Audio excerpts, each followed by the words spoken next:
Production funding for Behind the Headlines is made possible in part by the WKNO Production Fund, the WKNO Endowment Fund, and by viewers like you. Thank you. The effort to expand pre-K education tonight on Behind the Headlines.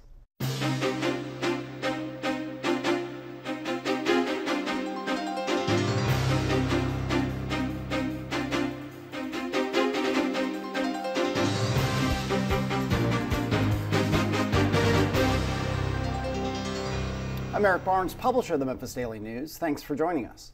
I'm joined tonight by Mike Carpenter, Executive Director for Tennesseans for Quality Early Education. Thanks for being here. Thank you. Kathy Buckman Gibson is a board member with Seeding Success. Thank you for being here. Thank you. Kemp Conrad is with the Memphis City Council. Thanks for being here. Thanks for having me, Eric. And Bill Dree is senior reporter with the Memphis Daily News. I'll start with each of you and how you come at this effort and why this effort is important to you. And then we'll get deeper into the details of what's going on. But maybe I'll start with you, Kemp, from the City Council point of view. Why has this been a priority for you, and what has been your role and the City Council's role in trying to expand and cover the costs and access to pre-K? I think this is really going to be a defining kind of moment in the history and the trajectory of the city and the community. About half of the children in the city of Memphis live at or below the poverty level. That's absolutely unacceptable. We know now that 80% of brain development occurs before the age of 5, but we spend 80% of public education dollars in this country after the age of 5. So everybody agrees that public investment in education is something that we should do, but it's when do you start it? And now we know through a lot of research and studies that the earlier you can start, the better off that children are and will be as they go through life. And so that's why this is so important. The city of Memphis got out of the education business. We spent $60–70 million a year previously that just went into the school system. We had no control over that money. The city got out of that business about 8–9 years ago. But we always wanted to invest in children. But the key was, how do we do it?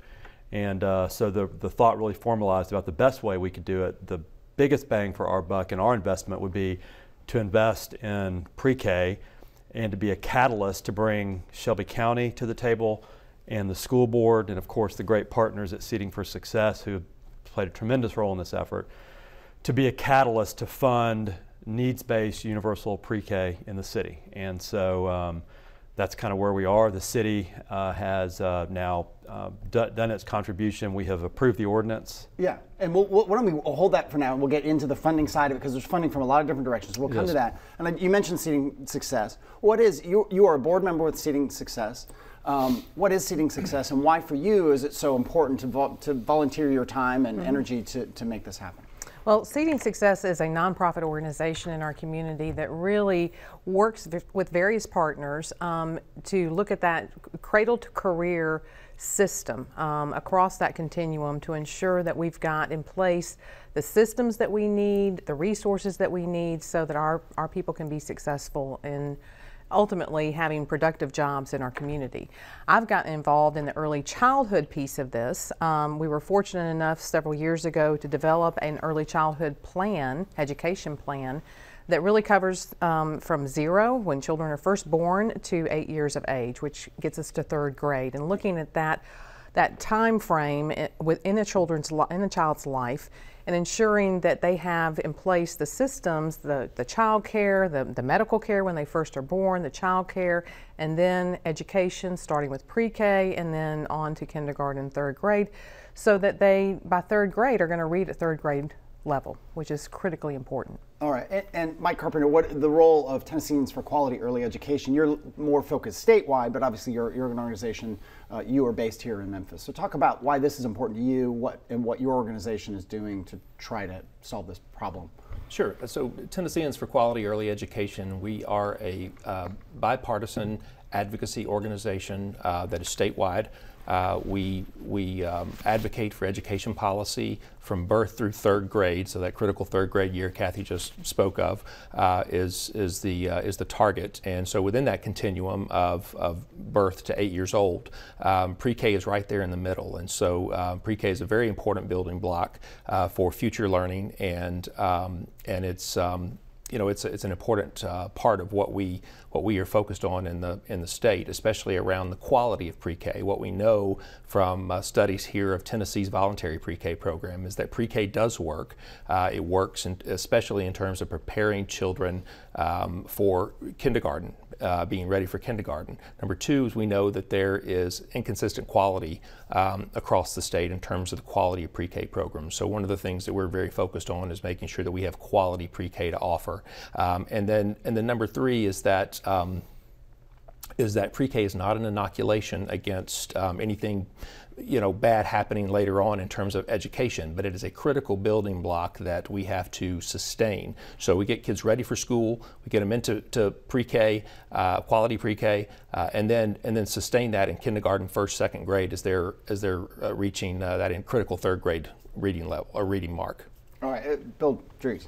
So Kathy, walk me through the numbers here. The immediate goal seems to be getting us to 8,500 pre-kindergarten seats. But as you've all pointed out, this is not just about pre-K. This is 0 through 8, really, that we're talking about. So what are the financial commitments that are at stake, and where are we with those commitments? Well, and I appreciate you asking, Bill, because it is critically important. Our most immediate issue is that we expanded our pre-K seats about 4 years ago with a federal grant that represents about $8 million a year, and that funds 1,000 seats for our children. That grant will expire in July of 19. And we need the money to make sure that we don't lose those seats. The city will be committing $3 million of that 8. Beginning in July 19 when those funds expire, and we need an additional $5 million from the county commission, and whether it's in the form of the school budget or out of the general fund or out of the surplus. We are fortunate enough this year to have a significant surplus, and there's opportunities to use some of those funds to ensure that we have that full $8 million. To get to the 8,500 that you've talked about, we need an additional $8.6 million, and we're working, and the city has committed additional funding that will help go towards that 16.6. Our goal is to be fully funded at that 8,500 seat level by 2022. Mm-hmm. And that 8,500, and I'll go back to Bill, represents your estimate or your best survey of how many kids are out there who fall into this pre-K category who don't have any other way to get into pre-K. Right, who are needs-based in essence. Needs-based, yes. Okay, back to Bill. So the private and philanthropic piece of the fundraising, that is for the wraparound services, and that is for the K through 3 piece in terms of grade level. Am I correct on that? Well, as you pointed out, this is a broader plan, broader than just pre-K, and we're looking from birth to third grade. And what we're doing is we're asking the city and the county to fund the pre-K and the K through third grade, okay, which is typically, who you would expect to fund that educational piece. We're looking to private dollars to help fund the plan before they get to pre-K. So helping us raise the quality of childcare, for example, helping ensure that there are home visitations to reach these children when they're first born and help their parents ensure that they're getting the medical care they need, and that they understand how to care for these children in such a way that they are best prepared when they get to pre-K. So we're looking for private dollars. We've had very encouraging conversations with a number of private donors in our community and even nationally. But part of what they're looking for is that commitment from the city and the county. The city has made their commitment. We're now asking the county to do so. Kemp, the city council discussion on this was very interesting, because when you approached your fellow council members about this, you said, we need to have an agreement on the general goal. And a lot of the some of the discussion was about, well, what are we doing for K through 3? And at one point, I think you said, we cannot let perfect be the enemy of good here. This is a pretty complex discussion, even among city council members, never mind when you throw in the county commission and both mayors on this. So what was the key to getting consensus on this from the council's perspective? Yeah, I think it's something that everybody wanted to do, and I mean, there's no shortage of need out there, but this was an immediate need, something that, again, I think the city had to be at the table to be a catalyst to get the other governmental bodies together.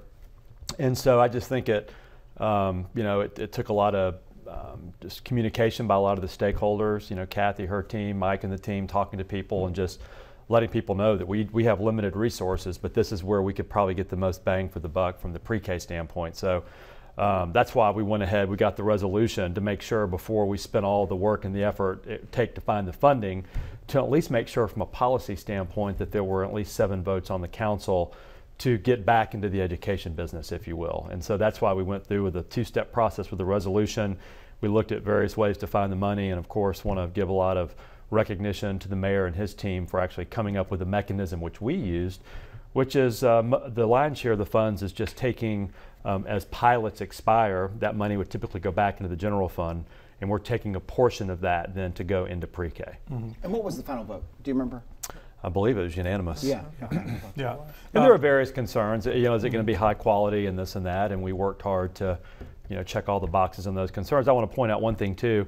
This isn't all just going, you know, to the school system or to government. And you know, Porter Leith is an example, is an organization that's out there that's providing a lot of these services and doing a great job on the home visitations and in the classroom. So, and that's where Kathy and Seating for Success and the team come in and making sure that that there's accountability, there are metrics, that we're using kind of best-in-class service providers, and we're making sure we're getting as much mileage as possible out of the dollars. Because there's not one team that this money goes to that is now the providers of pre-K. It's different organizations, am I right? Or who correct. Yeah, okay. Yeah, there are a number of organizations that are providing pre-K classrooms, and it's being oversaw right now. The oversight is from Shelby County Schools.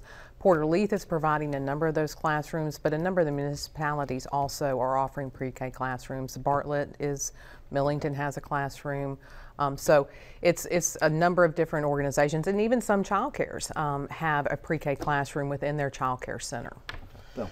We should say that the county administration has indicated that they probably will not use the method that the city did for funding this, that they have other options that they may tap into this.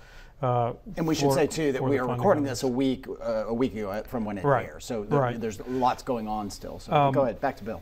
So Mike, from the statewide perspective, there's been quite the discussion over a number of years about pre-kindergarten and whether it is effective. And Governor Haslam, when he came in, there was an immediate study about this whole question. What is state government's perspective on this? Is it that, as you said, pre-kindergarten is not an inoculation, or is it beyond that viewpoint? Well, I think the first thing to know is that the pot of money that funds voluntary pre-K in the state of Tennessee is about just under $86 million, and has not increased in a decade.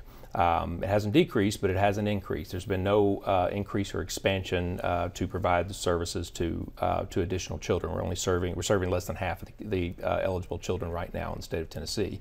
In terms of state government's perspective on it, it varies from legislator to legislator. But in 2015, when Vanderbilt University and the Peabody Research Institute released a study of Tennessee's voluntary pre-K program, the results, frankly, were misinterpreted and mismessaged. In that what the study found is what I said in the beginning, that pre-K in Tennessee, voluntary pre-K does work, that kids who had pre-K were better prepared for kindergarten than children who did not have pre-K.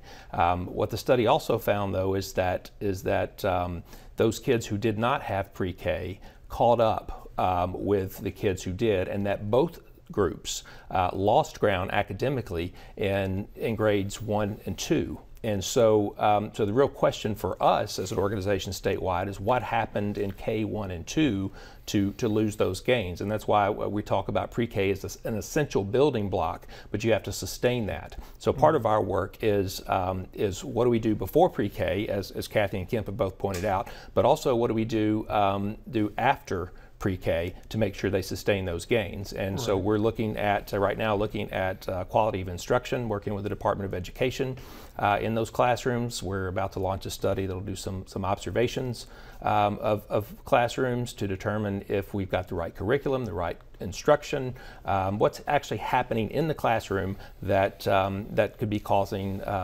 some of those kids to lose those gains. The reason I asked the question is because there was a forum among 3 of the 4 major Republican contenders for governor that was televised statewide.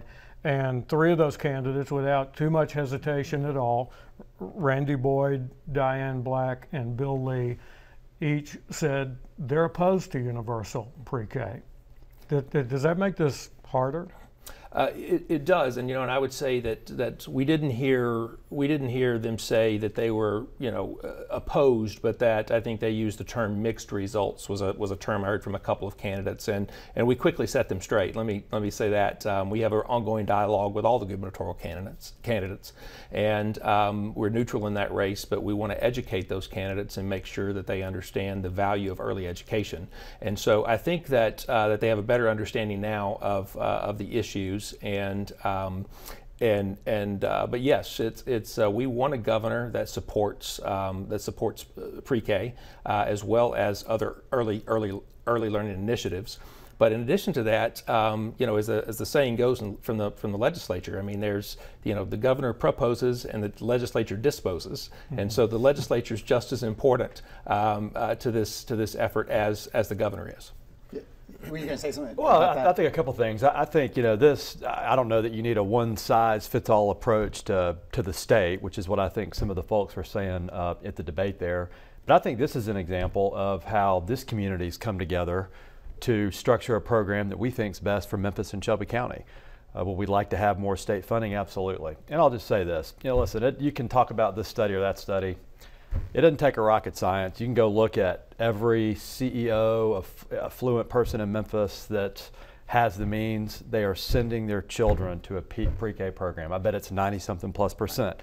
Not only a pre-K program, probably a 3-year-old program. Probably in many of the private schools in town are doing two-year-old programs. Exactly. So we know this works. It's really not even open debate. People that say it doesn't. Now, if you take kids and stick them in a corner without instruction, or they're not interacting with their peers, no, that's not going to work. But high quality is important. Yeah. And in especially in impoverished areas, what happens before is critically important.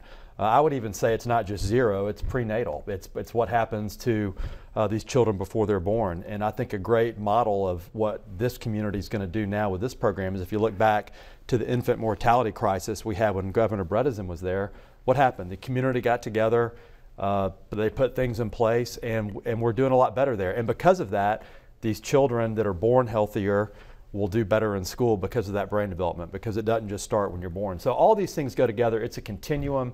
That's what we've never had. The pre-K is an important piece of it, a $17 million piece. But what Kathy and the team are working on, it's a $40 million investment. And I think when we look back in 10 years, we will look back and say this is the point where Memphis and Shelby County really changed, because this is an investment. It's the best anti-crime investment you can make. It's the best economic development investment you can make. And for every dollar we invest here, the dividends $7 to $15 down the road. So well, it's interesting, and Bill mentioned the debate, which I was a part of, and I saw you after and talked. You are a Republican, and you spoke. How do you reconcile? I don't want to get political, but it's just kind of interesting to hear you talk about that very passionately, and about the role that government plays with these families and these children. Is that not, I mean, to be simplistic, government overreach? How do you reconcile your obvious conservative values on a lot of issues with the need for government to be so involved in this particular issue? I think part of it is an education issue. Again, I think they're talking about the whole state of Tennessee. I'm not running for governor. I haven't analyzed the whole state of Tennessee and what the whole state of Tennessee needs. I think I know what Memphis and Shelby County needs, and I think that if one of those fine people get elected, and I think that they will, I think with the work of Kathy and Mike and other key stakeholders, hopefully they will come to see the importance of high quality pre-K for people that want to do it. Yeah, about 7 because minutes. you just can't debate it. Yeah, Kathy. I think one thing that's important is to recognize that here in Shelby County, we have the numbers to show that it's working. Last year, in the fall of 2017, when our children went to kindergarten, we had increased the number of children that were ready for kindergarten by 10%, by 10 percentage points. That's significant. From 1 year, from fall of 2016 to fall of 2017, it's working. Those children are going to kindergarten better prepared to learn. And that's what's critical. It's the building block. I think that, you know, you can look across the state, there may be a lot of different issues. We have really been focused over the last 4 years, not just on expanding the number of seats, but improving the quality. And that's what becomes critical, is ensuring that those are quality classrooms and that the monies that are being invested are being used wisely. And I feel confident that they are. More work to be done, no question. Right. But it was fun to go on your website, the Seating Success website. You see the word data about 20 times in the first 30 seconds you're on there. Is that, I mean, how, maybe some of the ways in which you're trying to measure this success? You just talked about it, 10%. I mean, and is it short term, medium term, long term? I mean, how do you track what's working and what's not? Well, we're tracking obviously the short term, year over year gains in terms of kindergarten readiness, third grade reading level, math scores, etc. So we've got a number of different metrics that we're using to track how well we're doing, particularly at that third grade level. And then actually Seating Success goes all the way through the career piece. But we're starting to now be able to track back about 4 years in terms of looking at those children and how have they progressed, right? In terms of, were they in pre-K or not in pre-K? How are they now doing in third grade? So we've got the data, and that's a key part of what Seating Success is about, is ensuring that we track the data, that we analyze that data, that we hold ourselves accountable for how well we're doing or not, and that we use that data to help make corrections where we need to go in and change things and improve things. Someone mentioned this, and I'll go to you, Mike, the idea of home visitation, particularly in underserved, very needy communities, and that funding was expanded in this last session from $2 million to about $3.5 million or something. You can correct me on that. Right. What is home visitation? What's the role of that? And what does that mean? Well, so home visitation has a number of different models. Some models focus on expectant mothers and making sure that they get to their prenatal appointments, and then helping them right after the child is born with knowing how to care for that child and properly, and what kinds of things to do with that child. As Kim pointed out, 80% of brain development 0 to 5, and so that's important. Other home visiting programs look at families that are at risk for either child abuse, child neglect, substance abuse, and go in and work with those families. They're trained nurses or social workers who typically go in. So there are a number of different models around the state. But what we know is that evidence-based home visiting works, that it makes a change in the lives of families and children that are at risk or in need. And so this additional funding that the governor provided in his budget, and then we were successful, TQE and our coalition were successful in passing a budget amendment, an additional $1.4 million to raise home visiting funding from the state back to 2012 levels. And just, I mean, in what is a very conservative legislature, skeptical of the role of government, is that a hard fight to convince them that government has that role in the intimacy of people's lives? I mean, is there pushback on that issue? Actually, it wasn't, and I'll tell you what's really remarkable about the legislature at this point is there's still a lot of different ideology on both ends of the spectrum, conservative and liberal, but around this issue of ACEs, or adverse childhood experiences, childhood trauma, there is really some bipartisanship in the legislature around that issue and the importance of addressing that, and home visiting is one of those ways. And so when you frame it in those terms, especially with the opioid crisis and poverty in places like Memphis, legislators on both sides of the aisle are starting to get that. And so anytime you ask for additional funding, it's hard. But in terms of being supportive of the concept, a majority of the legislature is clearly supportive of that. Just 2 minutes left, Bill. And Kathy, your point in this is that what happens away from wherever pre-K happens involves the whole family. It does. It has to. I mean, when you start going into and understanding the lives of these families, you recognize that it's not just about the child, it's about that whole family and whatever is going on in their lives. And that's why it's so important to recognize that with the United Way efforts to, driving the dream out of poverty, the Women's Foundation efforts in terms of addressing poverty in 38126, all of these efforts are designed to really look at that whole family and the two-generational approach of how do we really lift these families out of poverty. And that is a key part of what we're doing. With the pre-K seats that we've added and that we currently have, every pre-K classroom now has a counselor to help those families make sure that they have access to various services that they're entitled to. If I can say too, this is like this big government program, government trying to do it all. Is government investing in this? Yes. What are we investing in? Best in class groups that are out there, the nonprofit world, the faith community, nonprofit community, private foundations. So this is everybody at the table.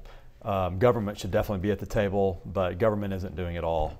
This is bringing everybody together, the city, the county, the school board, which is what we need more of in this town, and bringing all the different stakeholders together to bear on this issue. And I just want to make sure that's clear, because I think that's one of the things that, you know, sometimes the people are, oh, this is just big government and big government doing this and that. No, government's at the table, but so is everybody else. Yeah, and where, I don't know who to point this to, where is federal funding in this mix? And with we're 2 years into the Trump administration, do I look to you? I mean, what part does federal funding play in this? Well, we were successful in getting this federal grant several years ago that allowed us to expand and add an additional 1,000 seats. That grant expires in July of 19, and we have no anticipation of being able to access additional federal funds under this administration. So it's important that we look for those funds locally. I was going to say one thing. We talked a lot about third grade reading level, why that's so important. Until third grade, you learn to read. But once you hit third grade, you read to learn. And so our goal is 90% of children reading at third grade level by 2025. And if we do that, the future of this community is even brighter than it is today. All right, we end on that note. Thank you all for being here, and thank you for joining us. Join us again next week.